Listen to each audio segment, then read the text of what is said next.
MAGFest attendees. We'll introduce ourselves in a moment. Yes. So no rushy rush on that one. Right. All right. We had a question about whether or not, because this is talking about the therapeutic value of role-playing games, whether or not you had to be a social worker, a teacher, somebody that works with kids or adults to like get anything out of this. No. If nothing else, we've actually designed this to not only talk about those things that are pertinent to those types of professionals, but also to kind of just expand your knowledge of RPGs that are out there on shelves that are not just Dungeons and Dragons. We tend to just say Dungeons and Dragons to people when they ask us what an RPG is, because it is the most accessible name that we can think of, and it gets people to go, ah, yes, the role-playing. Yes, I understand what you're saying now, but there is yeah, there's a so welcome many out there. Yeah, there's so many. So if you are here for Therapeutic RPG, isn't just D&D. We are the Bodhana Group, which we will explain in just a few moments. But first, for the record, we love D&D. Like D&D is a great system, right? We use it in our groups. It was and is an entrance point to the hobby. Hell, I have OG Dungeon Master tattooed on my forearm, okay, from the old cartoon. It's part of what we do. So when we talk about other systems, people are like, but D&D is the greatest role-playing game. No, it's not. It was just the first, so it has left this indelible imprint. There are a lot of other games that do different things differently, better for our purposes, but also maybe for yours. So, yeah. Yeah, and that's the reason for it. D&D is not the only game that can be used for RPGs and for groups. You guys might have a different genre that you want to run. You might have a different story that you want to tell. There's other games out there. So that's kind of what this is entailed to do, but we did want to put the disclaimer up that like, this is not going to be a D&D actually secretly sucks hate session. That's not what this is about. We're not mentioning any current stuff. We use D&D in several of our groups right now. Like, it's fine. Yes, yesterday both of our Saturday groups were D&D. Yes. So, all right, so who is we? So I'm Jack Birkenstock Jr. I'm Executive Director, one of the co-founders of Bodhana. I have my Master's in Human Services, 2008 from Lincoln University in Philadelphia. I've been in Human Services for about 23 years. I work with kids, teens, adults, both neurotypical and neurodiverse. I specialize with the population known as SPB, or persons with sexually problematic behaviors. I've been a gamer since the age of 12, RPG. Technically, my board game goes back to Uncle Wiggly when I was like 3 or 4 years old, but who's counting? And yes, I've seen Ghostbusters well over 400 times at this point. I don't update my slides. And my co-presenter. Hi, James Kirk. Yes, that's my real name. Most people call me Cap or Captain. That's completely fine. Please feel free to do so.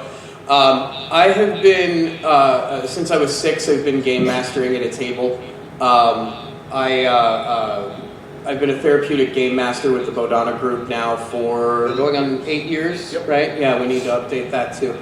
I love games. I came from a drama background. I was a theater and English major, lit major, so I did a lot of writing. So I write a lot of most of the groups that I co-facilitate, I'm probably writing the stories for that group.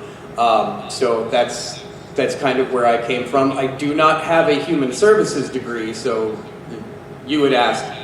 I'm not degreed in human services. I was trained by the Bodhana group to do this particular model, and I brought all of my drama and literature experience to kind of help push that. I'm glad you said you brought all your experience. And it's like, I brought all my drama.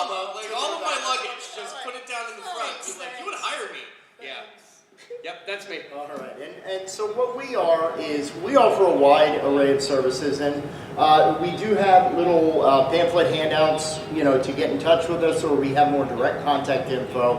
But we offer board game-based programs, therapeutic role-playing game groups, consultation and training for individuals, professionals, as well as agencies.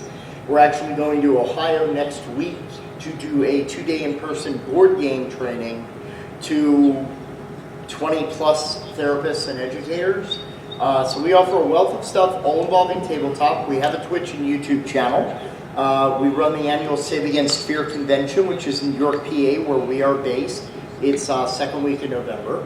We also have our Bodana Brigade, so if you have a local game store and you're like, man, this is really cool, can I run Bodana events in my local store? Yes, you can. Contact us. And we are the authors of the Wizards, Warriors, and Wellness books that you can get off of Drive-Thru RPG. They're wonderful primers, so if you work for an organization and are like, what are you talking about, games for therapy? It's ridiculous. We all know you're a nerd. You don't have to bring it into the office and show the rest of us. These are great books that will give outsiders kind of an insight as to why gaming is helpful. Okay? All right. So this is a picture of what most people probably think of and what you think they might have in their head when you say that you do role-playing games. Right? Like this is... There's probably Zeppelin in the background. Yeah. A Critical Role CD. We wanted to make sure that we got both Mountain Dew and Cheetos in the picture, which I will tell you, Cheetos and anything that has a powdered cheese product is outlawed at my table because I'm not cleaning up the crap.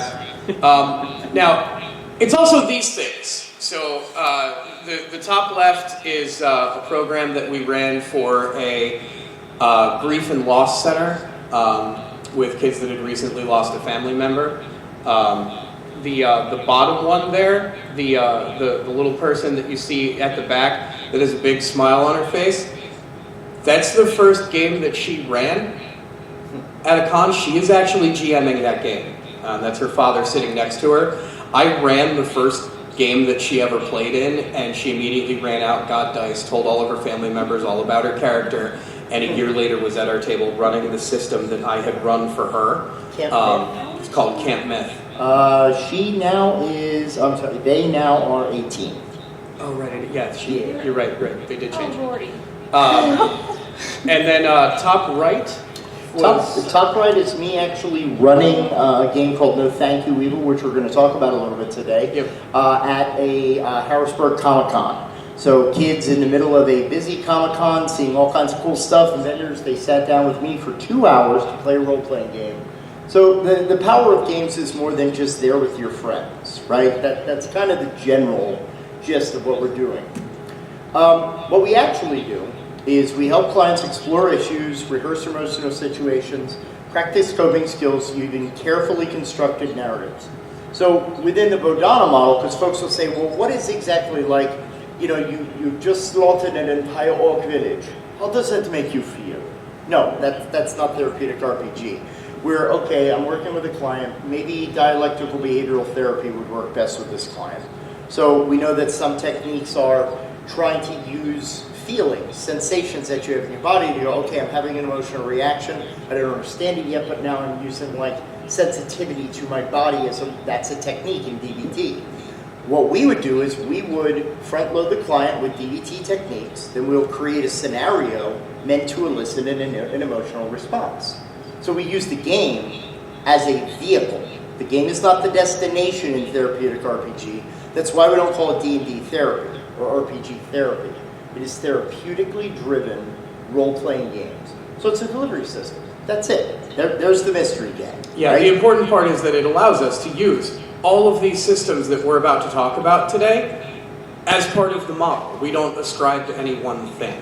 Yeah, we are very system agnostic, as it were. So we tell a story that essentially helps people rewrite their own stories. So it mixes, again, because I know I have some therapists, social workers, and at any point, if we're using too much technical jargon, anyone in the hall may do this. That doesn't stand for timeout, although technically it does. You're like, too technical, please define. Perfectly fine, we don't mind educating, right? It mixes things like narrative therapy, play therapy, expressive arts therapy, but we also use other traditions as well. We just wanted to give you a little background in how that works. So while there's a lot of different things available, we take a look at the complexity of the rules. We want to make sure that the people that are playing in the system can grasp what it is like they're actually playing so that they can get down on that.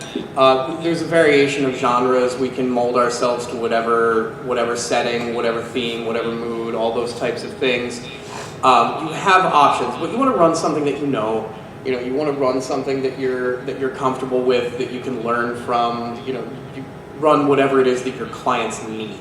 Yeah, and so a lot of what James and I are going to be talking about today, before we introduce you to a ton of systems, is we're going to talk about some of these considerations that we have to make for therapeutic or intentional use. There are a lot of dials to tune in. We kind of joke that it's not just, hey, I'm going to go grab Minds of Fandelver or, whatever module set, run it with kids, and all of a sudden their problems are all solved. No. We are providing therapy using RPG, so we have to be very careful sometimes. Maybe you don't want a game that has a ton of combat focus. Hint, hint, D&D is a combat simulator. We have injected role-playing into it to make it more fun if we're not war gamers. Remember how the system kept coming out and it keeps coming out with new versions, and then we got to 5e and we were like, oh man, it reintroduced everything that was cool about earlier D&D. No, it just put a little more care into the role-playing options. Yeah, right? Let's remember 4th edition that was just like D&D the MMO. You just had boxes that you checked and you turned things sideways or flipped them over when they were used, right? That wasn't a role-playing game. That was an MMO simulator. That's all that was.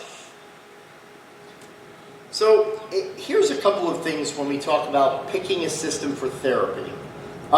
These, again, we're not going to go into each individual bullet point here because we also want to say, because there's a lot that we could say. So some of the importance, player comprehension, that's obvious. You want the players to be able to understand. We work with some folks that have intellectual or developmental disability.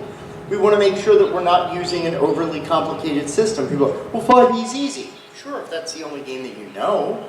But if you're working with some cognitive limitation or some type of disability, 5e can be very complex. There's also a fair amount of people that haven't done an RPG before that go into our groups that like looking at a D&D character sheet can be intimidating. There's a lot of pluses, there's a lot of bonuses. How do I figure out these bonuses? How do I write them in? When they level up, think about raising a stat and the number of things that you have to add a +1 to after that and erasing and chasing. It might be familiar to us that are used to playing role-playing games, but to people that are newer to RPGs, it's really intimidating. And really that level of immersion, whether it's mechanical immersion, whether it's the genre itself, truth be told, I'm not a huge fantasy head. I do not like Game of Thrones. I like D&D. Yeah, I know. I'm a bad nerd. I don't like Game of Thrones. I don't like The Walking Dead, and I really don't care for Firefly. There you go. So I'm a horrible nerd, everybody. But that level of immersion, if we're working with kids that don't like fantasy, D&D isn't the system. And then I've seen people go, well, they wanted steampunk, so I just ran steampunk using 5e. Why? There are tons of steampunk games out there. There are tons of generic role-playing games that you could do whatever setting. You don't always have to go to the same well, because as we're going to find here, even with certain things like different mechanics speaking to different play styles, different mechanics speaking to different purposes. Like if I'm doing a group and it's expression and creativity, I'm going to pick more of a free-form, maybe GM-less game. Why? Because it's more like storytelling. It's not really an RPG. It's not a critical, like crunchy RPG. That's actually where we're going to kind of talk about mechanics. Yeah, so too many rules breaking the pacing of the game. Remember I said that those character sheets can be really intimidating? When you're constantly having to stop the storytelling to explain what is on the character sheet, that constantly blocks that immersion. It stops people from just being in the game and being in the moment. We specifically have a person in one of our groups that we stopped playing D&D because they have the books memorized. And it was very frustrating for them because I would introduce them to goblins and orcs and monsters, and none of them worked the way that they work in the monster manual. And they got really frustrated and agitated sometimes at the table because, well, that's not what's in the book. I'm like, well, maybe these aren't your goblins. Maybe these goblins just came from a different realm. Maybe this is a multiverse of goblins. Who knows? And it was part of the goal because the parents were like, please, I know this is going to sound ironic, but we want our son to do and talk about things other than D&D. So the dance here, if you look at those first 2 bullet points, the dance here is very real. You don't want a bunch of rules that will bog down your game, that will break people's immersion, but at the same time, if you don't have some rules, you're not playing a game. It's just people kind of hanging out at a table with character sheets in front of them, just doing a storytelling exercise, which is also fine. But games have rules. Like, they have guidance. They have things that gamify something, right? So having some guidance, having some structure, if nothing else, identifying the sandbox that you're playing in so you know the borders that the sand can go into, that like you need that, right? So finding a game that fits those things is really important. And the rule structure, like I just said, it provides comfort. People know what the boundaries are. I mean, even young kids, you have to have limitations and boundaries. They don't like you for it as parents, but you have to have that. Here's a question. So, for those in the crowd, just raise your hand if you have ever played an RPG. Okay? Cool. Keep it up if you have role played for more than 5 years. Keep it up more than 10. Right. Yeah, there we go. So, for one of the many folks talking about, just role playing for a while, who would like to volunteer to answer the question? If you're having a person sit at your table for the absolute very first time, and they go, "What do you mean role play?" How would you define what a role playing game is to a brand new player? Like how you role play.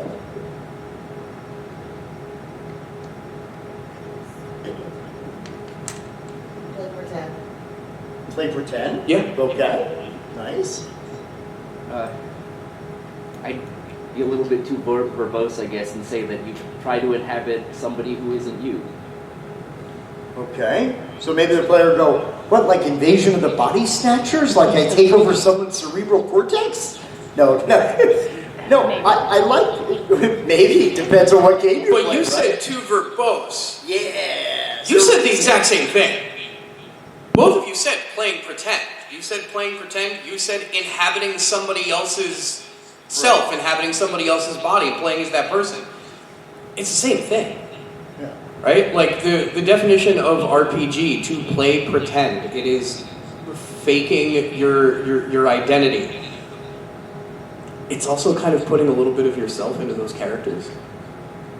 We don't play anything without having at least a bit of ourselves in that character, unless you're really actively trying to explore the complete opposite of yourself, and then you still get informed, and your decisions are informed by your own biases, even subconsciously. Like it's just a thing that happens. Because even like when folks are like, well, I've heard people say, well, role-playing game is you could be anyone you want and play and do anything that you would want. And I'm like, don't tell someone that.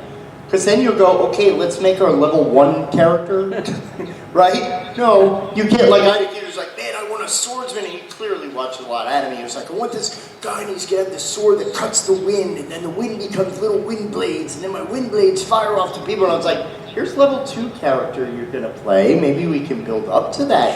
Your level 2 character wants to be able to cut the wind and make wind daggers. That'll be great someday. But yeah. But people want to tell stories. They want to be heroes in their stories, right? And that's very integral to what we do therapeutically, because we want people to go through these kind of larger-than-life adventures. So we also not only need rules for comfort, we also need different rules that portray things in a sensible way, right? I actually, on purpose, did not put grappling in here. We want, grappling rules. Every game I have to look it up constantly. Why can't we just do it the same way? There are things that people want out of a game. There are scenes that people want. Maybe they want cool car chases. They want a really cool car chase scene. You're doing some kind of a spy game.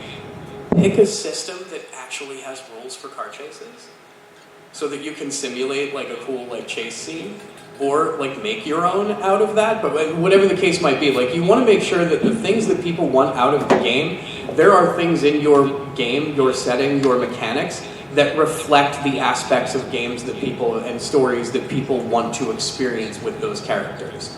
That's very important that you do that. And then I also a little bit deeper when we're talking about therapeutic concerns. The idea is have any of you played Call of Cthulhu? Okay.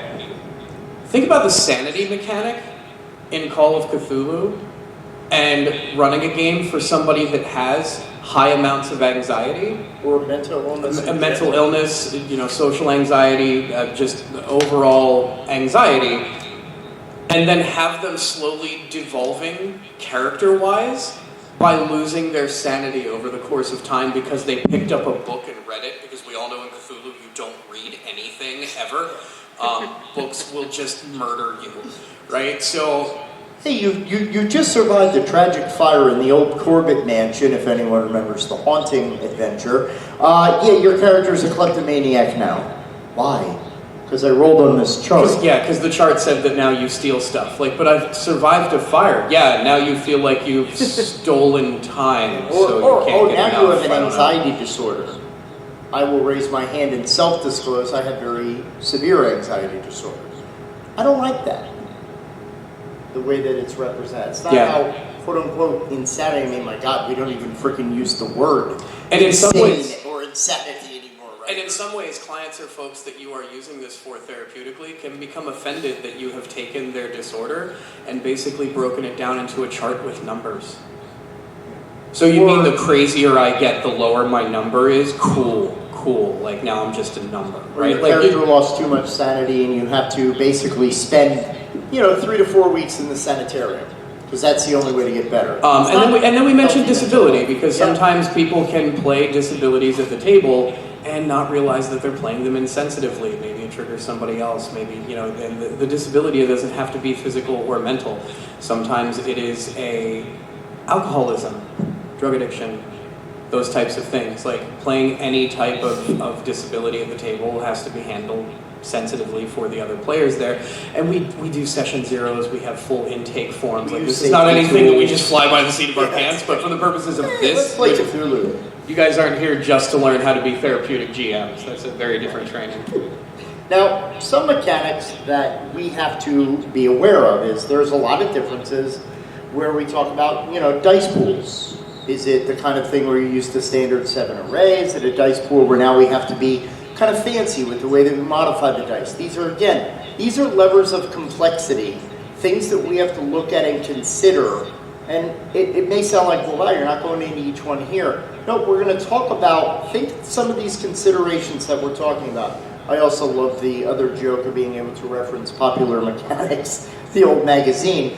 But when we talk about these are levers that can add a layer of complexity to a game, or they may add a level of detail to the game. Some players need that nickel and dime. Let me check my hit points, my action points, my spell points, right? In some games of D&D that we run, no, we don't really worry about how many spell slots you have or how many you can cast per day. Why? We're working with like 7-year-olds. Younger players. So who cares, right? Like it's not chartered accounting the role-playing game. Right? Although if you read original D&D way back, that was the way Gygax played. He wrote a book called Role-Playing Mastery, and he was like, well, if you're not keeping track of all your equipment and party supplies as you go through your day-to-day travels, you're not playing D&D properly. Okay. Now we are thankfully more in the are you having fun? They consider, just having fun with it, right? So there are some settings that are like suited much better for therapeutic needs than others. Superheroes I tend to lean on because superheroes have an inherent moral system to them to begin with, like as characters. So it leans a little more into I sure hope my group doesn't build an entire set of murder hobos to start the game, because that's going to be real hard for me to navigate during the course of therapeutic play. And we've had that problem. Picking the genre is really just about what they're going to be interested in and what's going to immerse them, and then you just adjust it from there. Yeah, I mean, some are a little bit easier. I could tell some very good dealing with anxiety stories within a horror setting. We could tell a lot of stories about isms using science fiction. It's, again, huge Doctor Who fans up here. Love how everybody was, complaining about, man, when did Doctor Who get so woke? It's like, have you ever watched science fiction? Like, science fiction is all about discussing, mankind's fallacies, our problems, our pitfalls, the dangers of technology. Like, hello, Robert Louis Stevenson, we're calling you. But at certain settings, maybe we can talk about racism in a sci-fi setting a little bit less painfully than we can using an Old West role-playing game, right? When those games kind of base on colonialism, it's a little more direct. when we talk about that. And games are doing a great job right now about being, very conscientious about things like that. But think about different settings and how the group is going to respond to them. Those are considerations when we talk about theme. We talked a little bit about some of the rock the fantasy. Yeah, go ahead. So providing a foundation for the world that you're playing in. We talk about Lord of the Rings versus Game of Thrones. It's like a high fantasy, low fantasy. Like there's more or less wizardry and magic. Gandalf did really cool things, but Gandalf did really cool things like 4 times on screen, right? But he was like one of the most powerful wizards in the entire Middle Earth. But he really only had to do it like a couple of times. Is there a theme difference between Lord of the Rings and Game of Thrones? Like just in general, if you think about it, you're nodding at the back. Do you mind if I pick on you a little? What's a theme difference that you would say between Game of Thrones and Lord of the Rings? Sex. Yeah, definitely. Sex. A little bit more sax music in the background, shall we say, right? Yeah, Game of Thrones is definitely a little more humpy.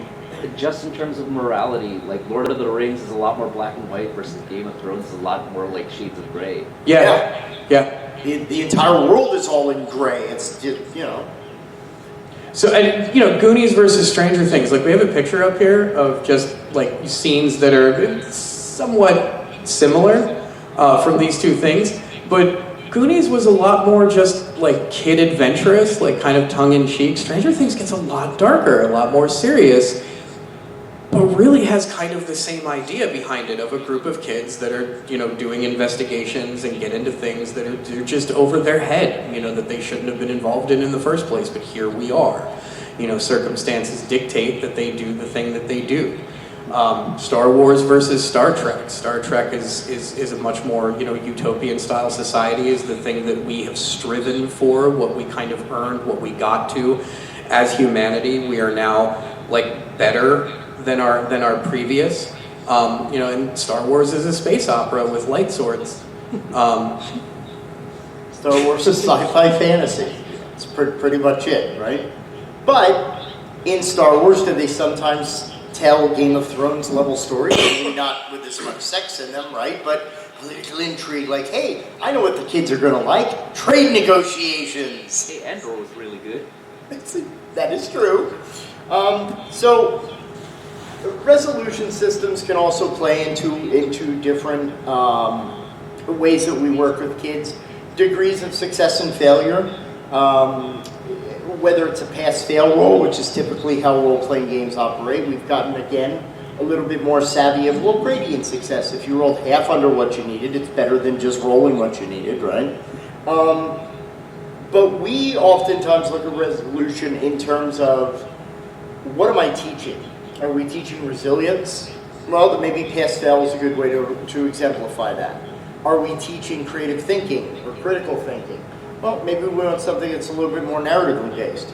You rolled your dice, explain how that works. Explain what your character did, or what was your character trying to do, right? If we talk about things like Powered by the Apocalypse engine, if we talk about the intention system, which is a friend of ours' creation, the resolution system is literally how you do the thing. Your character sheet tells you what you can do. The resolution is how exactly are you doing it.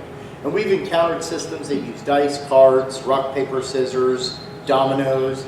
There's one role-playing game that I've encountered that uses a bingo card as its resolution system, right? Just a lot of really weird, cool, creative stuff is out there. Now we are going to introduce you to a couple of really cool games. Please raise your hand if you know what movie this references. Oh, thank God. At least half the room. Jack likes to clock how old he is by how many people get the references in our presentation, so thank you. You're helping. So we start with No Thank You Evil. No Thank You Evil is a game that is geared toward younger players, and the idea is that you as a kid are in your bedroom, and if you look around your bedroom, you have a bookshelf and you have a desk, and you can look out the window to your lawn, and you have an under the bed. And all of these different areas are actually broken down into different worlds of adventure. Your bookshelf contains the, all of my books are real and come to life. I'm gonna skip through all of these different stories and do cool stuff as I'm going through these stories. Your under the bed is your nightmare realm. It's where the monsters live. It's where the bad things come from. You look out onto your lawn, and maybe it's like a Honey, I Shrunk the Kids kind of thing, where now you're super small and these blades of grass are like huge trees and things of that nature. It's your imagination running wild. Some of the cool things about this game are that it does handle for very small children because the rules themselves scale to the skill level. You can just be a pirate, and the kid that's playing, it's just whatever that kid thinks that a pirate is. That's what that kid is playing because they wanted to be a pirate. As you get a little more in depth, it's I am a pirate. My name is blank, my name is blank. I am a pirate who blanks and likes to blank. Right? Now you're setting up personality traits. Right? I am a pirate that sings and likes ice cream. Okay, so that's your character, right? And the stats for it are very, very easy. They are single number stats, and you get what are called awesome tokens, right? Yeah, awesome tokens, and you also have different tokens to give aid to other players. It's 4 stats. It's 4 stats. It's a single die. And your awesome tokens are actually given to other players to assist them in doing cool things. So it's not just about you doing the cool thing, it's you facilitating other people doing cool things in your group. One thing that we really like for our therapeutic work is the name of the game is No Thank You Evil. There is a token that sits on the board, or on the table that says No Thank You Evil. If something comes up during the course of the game that one of the players finds uncomfortable, finds that they're having an issue dealing with, all they have to do is kind of raise that No Thank You Evil token. Or tap it. And whatever the thing is that is currently happening, we just kind of deal with it. And then we get to move on to the next thing. No thank you, Evil. Yeah, no, we've had enough dark and scary corners today. We've had enough claustrophobia. The name of the game is a safety tool. Which is awesome. And it reflects that whole, if you're familiar with the X card idea, it's basically what that is. Right, but it was built into the mechanics of the actual game. Yes, question. So when you mean deal with it, is it processing through it? Is it just... Depends on the table. So usually what we suggest is unless the table is very, very, very, very comfortable with each other and they've been playing together for a while, we've created that safe space. We can deal with it or process it at the table as long as those people are comfortable doing so. If not, we will, for the purposes of the narrative, and the witch fell down a crazy hole that nobody saw was there, and you hear her scream, and she goes down into the hole further, and well, that was done. But then later, after the game is over, might pull that kiddo aside and just ask what it was that was uncomfortable about that. They're comfortable sharing with us, maybe not with the group. We know it's something not to include in the future, and then the very next session, we will, as a group, just say, hey, something came up last week, we did some discussion, kind of decided from this point forward we're not going to have witches with warts on their left cheek in the game anymore. Something about the left cheek, we're just not going to do it, okay? So nobody talk about warts on the left cheek for the rest of the time that we're playing. Obviously a very silly example, but that's the kind of thing that we'll do. If they're very, very, very comfortable, we can discuss it in group, we'll discuss it in group. Otherwise we do it outside and then just make a line for that particular content for the rest of the time that we're running the game. We have these discussions beforehand. You'll be very surprised to hear, not everybody wants to share the things that they're uncomfortable about right away with a group of strangers. Who knew? Yeah. So sometimes these things just come up during the course of the game. We respond appropriately where needed. Okay. Pugmire is absolutely one of my favorites. So Pugmire is a game, I should mention, No Thank You Evil is published by Monty Cook Games. Pugmire is published by Onyx Path Publishing, and essentially it is a 5e light version, and it is anthropomorphic dogs, cats, birds, lizards, rats, mice, you're all animals. It's technically a post-apocalyptic, but it's a fantasy skin. It is set in our world in the future. Mankind went Book doesn't even tell you. It's like, I don't know, we died off, we went into space, but we couldn't bring all the dogs with us. Humans are gone. Yep, so some of the dogs have become uplifted. One of the cool things, though, is therapeutically, we've had a lot of kids who can't conceptualize a character for themselves. Maybe they don't feel that they're creative or, whatnot. Play your dog or your cat. Turn it into a D&D character, right? With that, there is also different codes within the game. So it's a code of man, which is a set of moral principles specifically for the kingdom of Pugmire. So be a good dog is the rule of the land. Other codes of man are things like fetch what has been left behind, Don't bite the hand that feeds. obey the master, protect all from the unseen. Because if you've ever had a dog, you've uttered the phrase, "What the heck are you barking at? There's nothing there." Oh no. Your dog's According to unseen. Pugmire, there are shadow demons that are lurking everywhere that only dogs can see and protect us from, so that's actually what they're barking at. You're welcome. So, a couple of good things. That code of man is a good moral reasoning filter. It's a good decision matrix activity that we can use for group. Additionally, the fact that it's in our world within the future makes it kind of cool because you could run a campaign from your neighborhood, like where the clients are, where the group is, but now all the buildings you're exploring places that are familiar to the client. It's another way to draw the person more into the narrative. Yeah, there were we ran a game with an old ruined husk of what used to be a game store. So there were like foam weaponry inside the thing, and these like tomes of knowledge that were just like these old RPG books. And they found all of these random gemstones that had etchings into them because they found like a dice tray, just weird stuff like that. But to them, it was like treasure. To us, it was just stuff that was in a game store.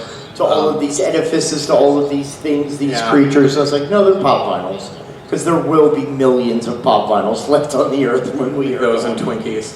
Yep. Kids on Bikes. Remember I said like Goonies and Stranger Things earlier? So this is the RPG where you simulate that. Kids on Bikes is published by Renegade Games. Renegade Game Studios. So it emulates the 80s kids properties.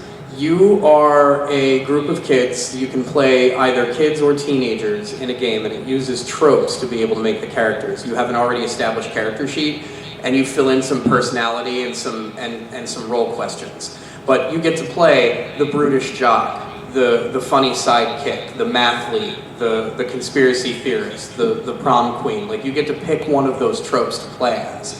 One of the really great things about this game is that, very unique to this system, the players are responsible for the world building. There's a series of questions that get asked in the beginning of the game, and they pick the name of the town, they pick what the town is famous for, they pick what the town is infamous for. Infamous? Infamous. Yeah. El Guapo. So you pick all of those things, and then you also name like the high school mascot and landmarks and important people in the town. Rumors. And then everybody gets to pick a rumor in the town based off of all these things that you've created. The rumor can be true, not true, that's up to the GM, but you get to make whatever rumor you want. It can be supernatural. It can be completely mundane. I gave an example of one of the groups that we ran where my rumor that was put in there was that the reason that there was an excess of money in the town is because the mayor had been working with this charity club, this 4-H club style thing that they had put in the game. And they just made blankets for people, right? But I made a rumor that it was an entire front for some kind of a criminal organization that the mayor was using to get like extra money into the town. Was it true or not? Who cares? But it doesn't have to be supernatural. So these kids then play these characters, and you go through a series of adventures in the town where they're exploring the rumors that they have given you in the town that they made with the NPCs that they wanted in the game. Right? So it immediately creates immersion because they've had a hand in creating the thing that they're running in. They built this. The other cool part of it is, instead of the cold meetup of, hey, we're looking for some teenagers to do adventuring at the local malt shop, because you can't do a tavern. So this has a series of relationship questions. Everybody at the table picks somebody that their character knows and somebody that they don't know. The person that they know, they identify whether or not they met them positively or negatively, like if their interaction was positive or negative. The negative doesn't necessarily mean that they can never be friends. Could be a complete misunderstanding, just something that was swept under the bridge. Maybe it's a grudge that they're still holding after all this time that they haven't resolved. There's a series of questions, 20 questions. They roll a die, they pick a question, and now they have to discuss the answer to that question. What's the one thing you and this other person are really looking forward to doing this summer that you can't stop talking about all school year? You're creating relationships before the game starts. You're making connections within the group that these players can pull on, and it makes them more comfortable to be able to play with these other characters instead of having the awkward meeting phase that you have in like 2 or 3 sessions. You can kind of hit the ground running. It's a fantastic system. And it's very easy. You use one of each of the 7 or 8 dice, so there's 6 dice.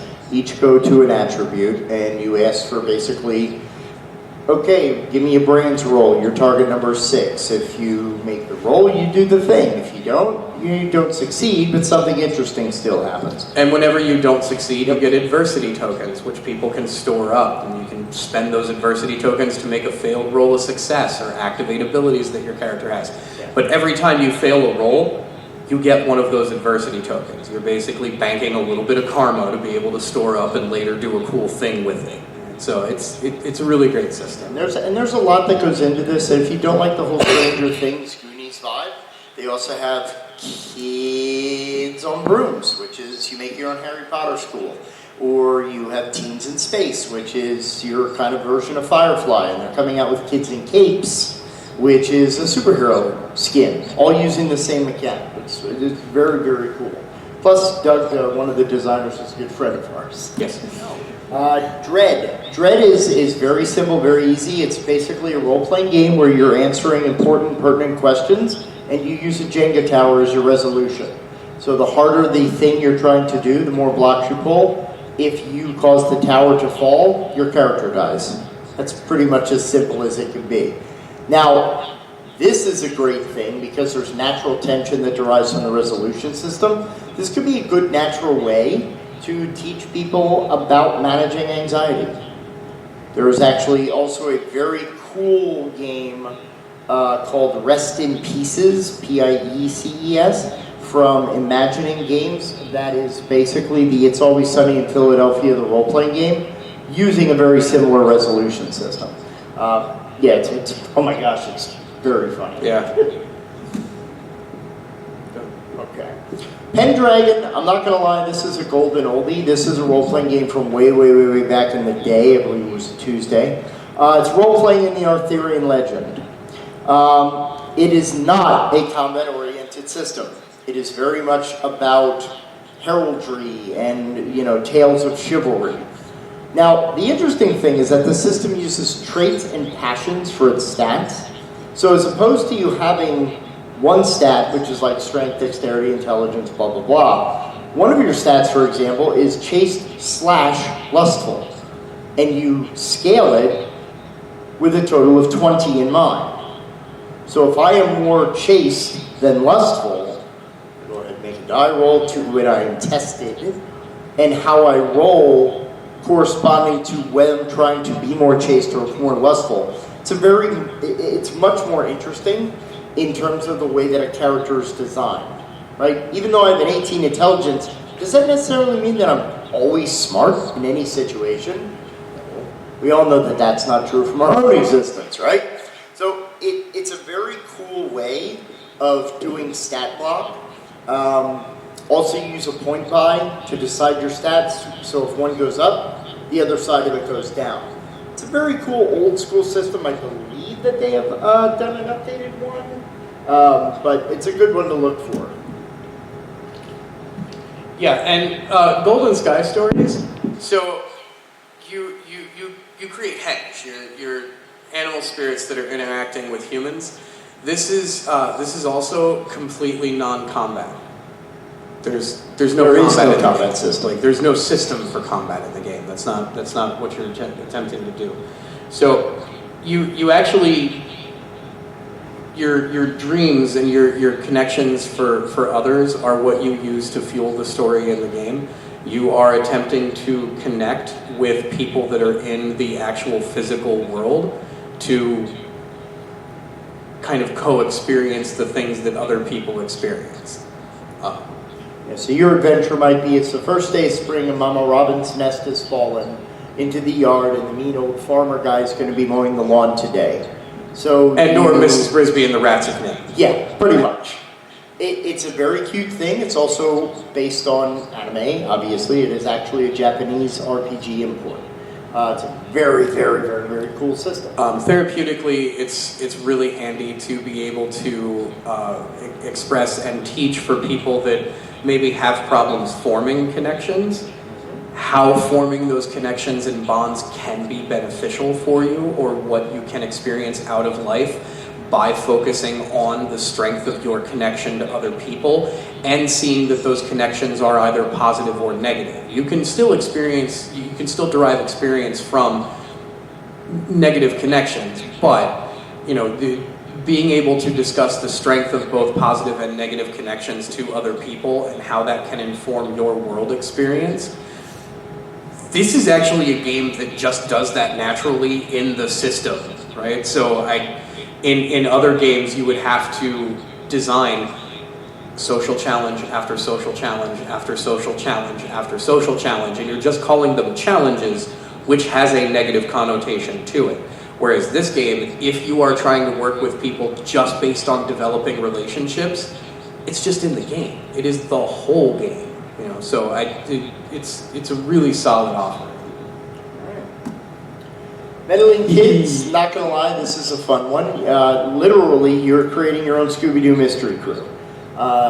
It is a game that uses archetypes for social roles, so you have the jock, the fluff, the brain, the goof, but you also share in creating what they call the wild card. That's your Scooby, right? Or you're the gentleman's ghost, or insert Hanna-Barbera talking weird out of place thing here, right? Jabberjaw. Yeah, I was just thinking Jabberjaw.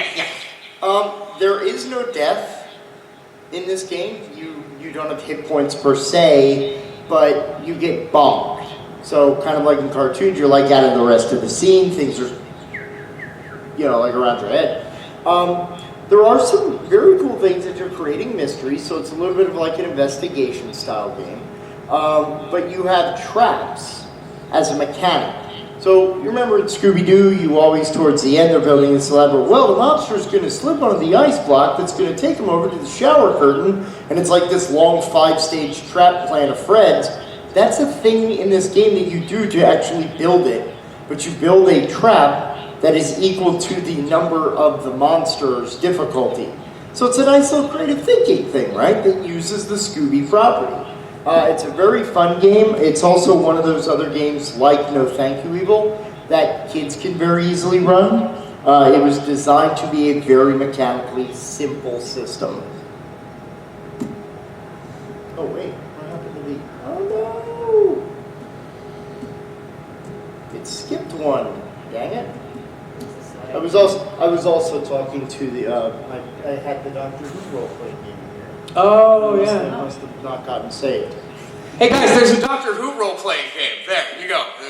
We fixed it. Yeah, the reason that I included the Doctor Who role-playing game is that within the Doctor Who role-playing game, it's also fairly simple. It only uses 2d6. But the cool thing is, whoever runners and talkers go first in the initiative. Because again, the Doctor abhors violence. Right, so it's always trying to talk or run away. Those are the actions that go first in the narrative. And it's very cool because you have, of course, the entire lore of Doctor Who kind of going behind. You could be Unit, you could be Torchwood, you could be a companion, you could even roleplay one of the many Doctors if you wanted to. But it's another very, very, very cool example. And I would mention, I know we don't have a slide up here for it, but I would also mention, I know that we've said there are several systems that are like generic role-playing systems that can do any genre. One that I would push you toward is called Savage Worlds. Okay, we have some recognition. Savage Worlds is a modern style, just generic role-playing system that you can simulate, caveman technology all the way up through future. You can run any genre you want. It runs a very simple mechanic. You roll the die that is based on either your skill or the attribute if you don't have the skill, and then you roll a d6 along with it as what's called a luck die.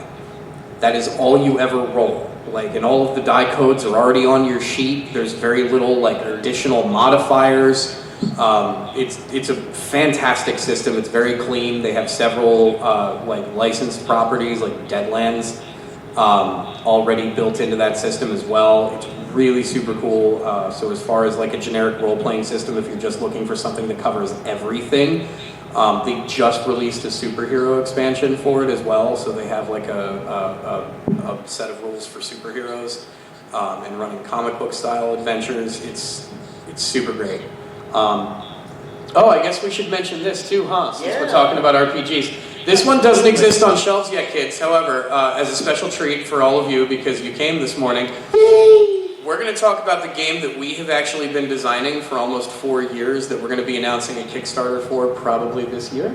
That is our target. Hopefully for mid this year. Called Branch Riders. Yeah, so we're being published through Onyx Path Publishing, the same folks that make Pugmire and Scion and used to do all the World of Darkness Cavaliers stuff. of Mars, Vampire, Werewolf. It came from old dot. Yep. Yeah. So yes, we are a bunch of therapeutic game masters, and yes, this game can be used for therapeutic intent, and we did design some of that into the game, or opportunities for that in the game. The game itself was designed to just be a really fun role-playing game, guys. This is not just for therapists. So think of Men in Black. Think of a central hub where all of the Men in Black go, and then when they need to be dispersed to wherever they're going to go, they have a central hub that they do that. Now think of a whole bunch of different worlds that are genres unto themselves: a steampunk world, a Wild West world, a superhero world, all of these different types of universes, and they are all connected with a central hub. You as the players play what are called branch riders. You have the ability to go in between these different worlds to solve problems. You are attempting to stop the spread of a nebulous, non-thinking entity that is called the Blight. The Blight comes in a series of different forms. There's no one thing that the Blight does, and all the Blight wants to do is whatever it was created to do out of the primordial juices of the world. Chaos. Yeah. Just make chaos, break the barrier between these 8 realms, because the realms don't know that the other realms exist. They had to separate them to contain the Blight. Otherwise, it just would have spread mass chaos. Some branch riders even argue that separating the realms was the wrong call. So this isn't Smurf Village therapy game where everyone holds hands and sings songs together. No, there could be some darkness in this realm. There's going to be some darkness. There's going to be some straight up fighting. There's going to be times where you just have to stand up to evil. So instead of having attributes that are strength, dexterity, constitution, we have approaches. It is how your character is problem solving something. If you have decided that the best way that you can do it is to ball up your fist, reach way back, and assert yourself, you are using forceful as the approach, right? If you are attempting to investigate or find something, perhaps you are using either observant or knowledgeable.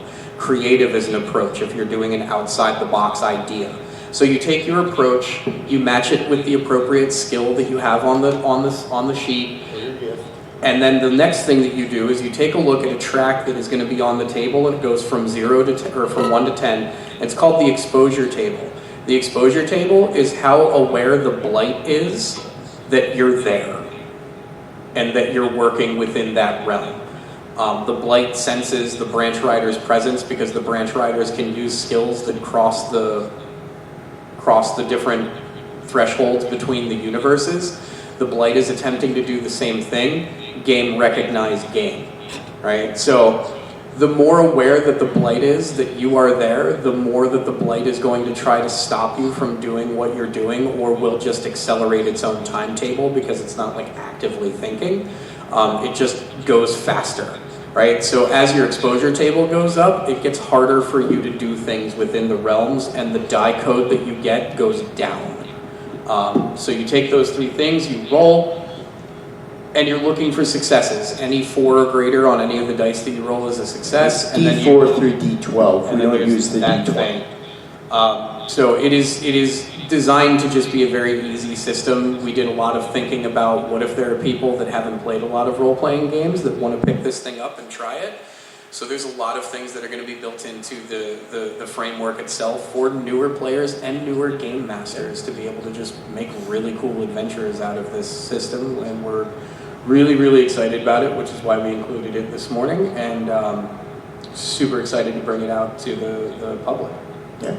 So, in general, we do open up for questions. We do have here that, if you want to find out more about us, get more information about Bodhana, we do have, for those who did not get one, we do have pamphlets that talk all about us and have our website and everything.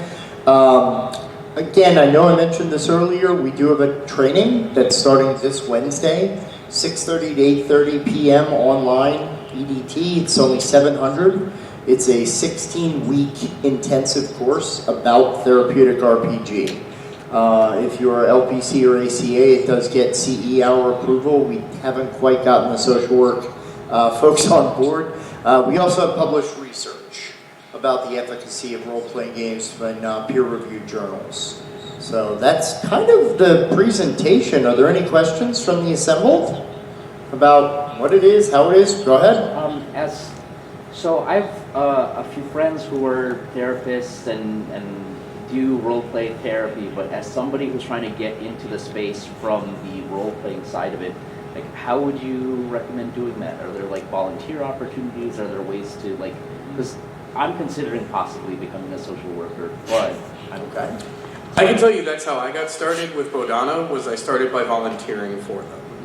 That was my initial foray into it. I told Jack that I had many years of experience of running my own games, but it was demonstrating practical experience that locked Jack in on, hey, he could probably do this extra work and go through the training, and we can show him how this process runs to be able to facilitate groups. So we always run with the 2 facilitator model. There's always at least one master's or higher level practitioner, and we actually love partnering with a person who's trained but not explicitly therapist. Obviously, like folks with good game mastering skills, can run a good game, because that's just as much a part of the process. So there are volunteer opportunities that we have. We don't have it's not like, hey, volunteer, run this therapy group. It might be, hey, run some sessions at a convention, run some sessions at a local store, run sessions for us. And, then of course you have to take the training, and we'll look at different options there, because we do have in-person and online groups that we run. So, yeah. Anybody else? Any questions you might feel like asking? Okay. We'll be... Yeah, we'll be here also, because we we will also be know available. folks have questions that they'll ask after the presentation, because they're like, I don't want everybody to know my question.